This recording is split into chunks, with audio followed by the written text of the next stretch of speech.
very much. And let me begin by expressing my gratitude to all of you for what you do, and for the millions of people in this country who benefit from the work that you and your agencies do.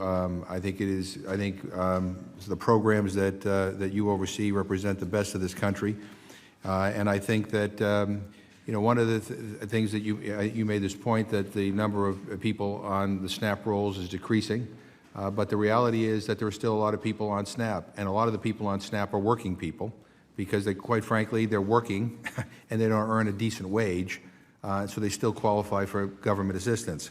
But there's a lot of talk in this committee and in Congress about the need for more flexibility when it comes to SNAP. And I always worry that flexibility is code word for block grants. And I think that would be a terrible mistake and would lead to increasing hunger in this country. We already have a case study of what block granting SNAP looks like. It's in the Northern Mariana Islands. When Congressman Sablan was a member of this committee, he passionately advocated for full SNAP for all of his constituents.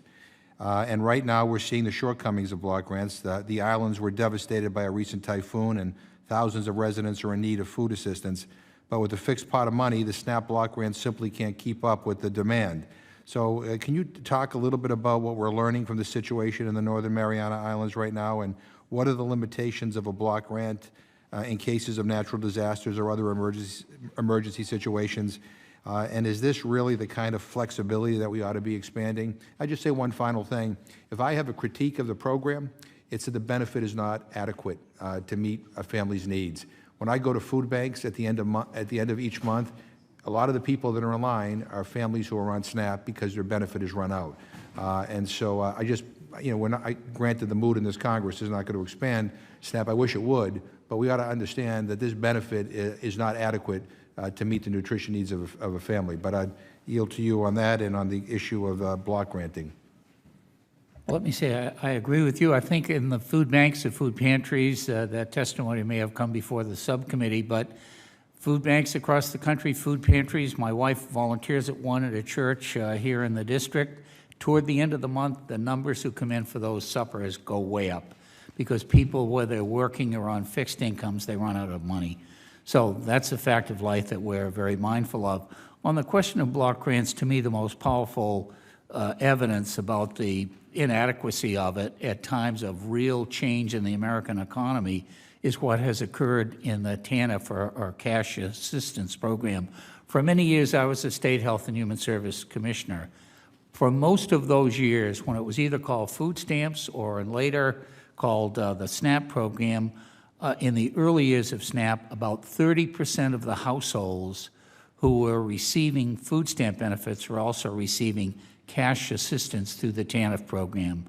Now we have, on the current SNAP caseload, the percentage of households receiving cash benefits is in the single digit. It's 6 or 7%. Even though we've just gone through from 2008 to 2010 or 11, you pick your years, the deepest recession since the Great Depression of the last century. And that is what accounts for the fact that even though Congress in 2008 changed the name of the food stamp program to the Supplemental Nutrition Association purposely to say it should supplement, it shouldn't be the only source of benefit, some 22% of the households now in SNAP have no other source of income whatsoever. So I have real worry about the inability of block grants to respond to whether it's a natural disaster or a deep dive in the economy. Gentleman's time has expired. Mr. Thompson, 4 minutes. Chairman, thank you.